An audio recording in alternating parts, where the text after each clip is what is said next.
భక్తి సమాచారం. వాట్సాప్ ఛానల్లో జాయిన్ అవ్వండి. అన్ని విశేషాలు ఎప్పటికప్పుడు తెలుసుకోండి.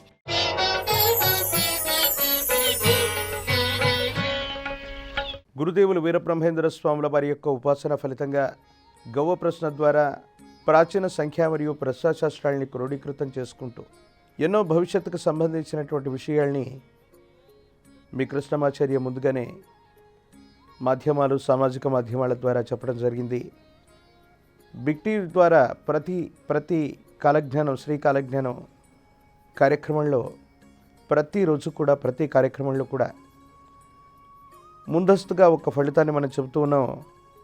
అవన్నీ కూడా వాస్తవం అవుతున్నాయి. అల్లు అర్జున్కు సంబంధించినటువంటి అంశం, తెలంగాణ రాష్ట్రానికి సంబంధించినటువంటి మాన్యశ్రీ ముఖ్యమంత్రి శ్రీ యనమల రేవంత్ రెడ్డి గారి యొక్క భవిష్యత్తు గురించి, ప్రత్యేకించి ఉభయ తెలుగు రాష్ట్రాలకు సంబంధించిన కూటమి ప్రభుత్వాన్ని గురించి కూడా చెప్పినటువంటి ఎన్నో విషయాలు వాస్తవమయ్యాయి. ఇదంతా కూడా గురుదేవులు వీరబ్రహ్మేంద్ర స్వాముల వారి యొక్క ఉపాసన ఫలితంగా జరిగింది. నాకు జన్మనిచ్చినటువంటి తల్లిదండ్రుల యొక్క విశేషవంతమైనటువంటి ఆశస్సులు, గురుదేవుల యొక్క ఆజ్ఞ కారణంగా నేను ప్రాచీన సంఖ్య మరియు ప్రశ్నాశాస్త్రాలని క్రోడీకృతం చేసుకుంటూ భవిష్యత్తులో జరగబోయేటువంటి విషయాలన్నిటి కూడా చెబుతున్నాను.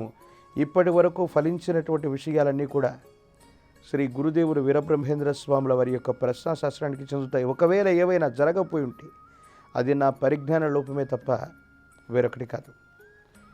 పవన్ కళ్యాణ్ గారి యొక్క జాతకం గురించి ఎప్పటి నుంచో చెప్తున్నాను. వారి యొక్క జాతకంలోని రాజయోగం గురించి కూడా నేను గడిచిన 3-4 సంవత్సరాలుగా చెప్తూ ఉన్నాను. ప్రస్తుతం పవన్ కళ్యాణ్ గారి యొక్క జాతకంలో నడుస్తున్నటువంటి గడియలను అనుసరించి వారు కొత్త మాట చెప్పారు.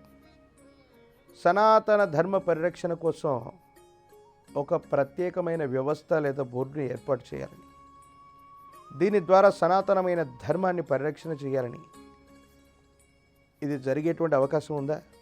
కేంద్ర రాష్ట్ర ప్రభుత్వాలు ఇందుకు తోడ్పాటునిస్తాయా? మాన్యశ్రీ ఉప ముఖ్యమంత్రి వర్యులు శ్రీ కొనిదెల పవన్ కళ్యాణ్ గారి యొక్క జాతకంలో ఉన్నటువంటి పరిస్థితులు, దేశ కాలమాన పరిస్థితులు వీటికి సహకారాన్ని అందించబోతున్నాయా? సనాతన ధర్మ పరిరక్షణ సంస్థ లేదా బోర్డు వ్యవస్థీకృతం అవ్వటం, పవన్ కళ్యాణ్ గారు చేస్తున్నటువంటి ప్రయత్నాలు సఫలీకృతం అయ్యేటువంటి అవకాశం ఉందా లేదన్న విషయాన్ని ఇప్పుడు మనం తెలుసుకునేటువంటి ప్రయత్నం చేద్దాం. ప్రశ్నాశాస్త్రాన్ని ఉపయోగిస్తున్నప్పుడు, చెబుతున్నప్పుడు ప్రతిసారి ముందుగా నేను చెప్తూ ఉంటాను, మనం ఏ ప్రశ్న వేసినా రాహు సంఖ్య అయినటువంటి 4 కానీ, కేతు సంఖ్య అయినటువంటి 7 కానీ రాకూడదు. రాహు సంఖ్య అయినటువంటి 4 వస్తున్నటువంటి సందర్భంలో ఇది ప్రతికూలవంతమైనటువంటి ఫలితంగా మనం భావన చేయాలి. కేతు సంఖ్య అయినటువంటి 7 వస్తే కొన్ని అవాంతరాలు, ఇబ్బందులు ఎదురవుతాయని, మిగతా ఏ అంకె వచ్చినా వాటికి సంబంధించినటువంటి విషయాన్ని నేను చెప్తాను. పొరపాటున కూడా రాహు సంఖ్య అయినటువంటి 4 వచ్చింది అంటే మనం వేస్తున్నటువంటి ప్రశ్నకి ప్రతికూలవంతమైన ఫలితం సమీపమైన భవిష్యత్తులో జరగబోతుంది అని మనం అర్థం చేసుకోవాలి.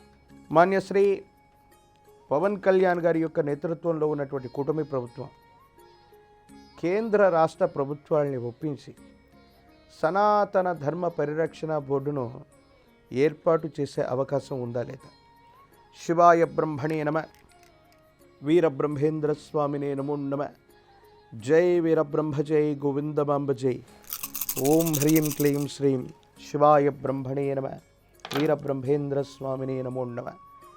ఇందాకే చెప్పాను, ప్రశ్న వేస్తూ ఉన్నటువంటి సందర్భంలో రాహు సంఖ్య అయినటువంటి 4 కానీ 7 కానీ రాకూడదు.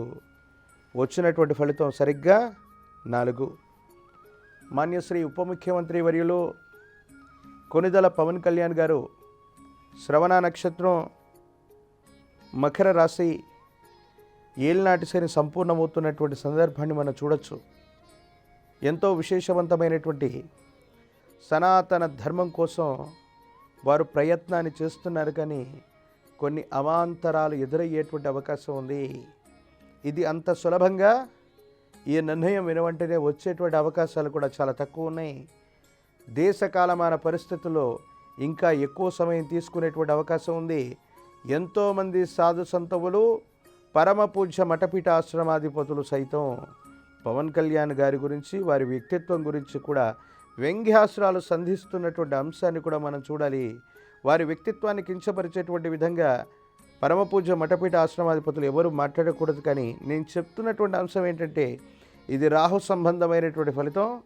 సమీపమైనటువంటి భవిష్యత్తులో వెనువెంటనే దీనికి అనుకూలవంతమైనటువంటి స్థితిగతులు వచ్చేటువంటి అవకాశం లేదు.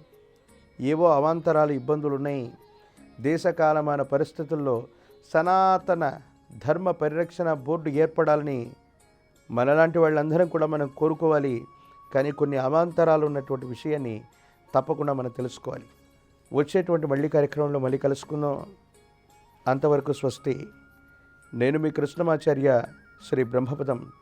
జై వీరబ్రహ్మ, జై గోవిందమాంబజీ.